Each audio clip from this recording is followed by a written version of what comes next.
கர்ணனின் காதல் கதை தமிழ் இலக்கியம் மகாபாரதத்தின் கதைகளில் ஒரு முக்கிய பங்காகும். கர்ணன் ஒரு தியாகத்தின், தன்முனைவு மற்றும் துக்கத்தின் மூலம் வழிநடத்தப்பட்ட ஒரு வீரர். அவரது காதல் வாழ்க்கை பொதுவாக விருஷாலி மற்றும் திரௌபதி ஆகியோருடன் தொடர்புடையதாக கதை சொல்லப்படுகிறது. கர்ணன் மற்றும் விருஷாலியின் காதல் கதை.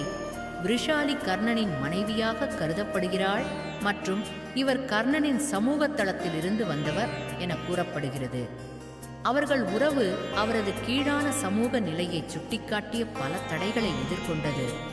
விருஷாலி தனது வாழ்க்கை முழுவதும் கர்ணனின் பக்கத்தில் இருந்த ஒரு அமைதியான, ஆற்றல் மிக்க பெண்ணாக கருதப்படுகிறாள்.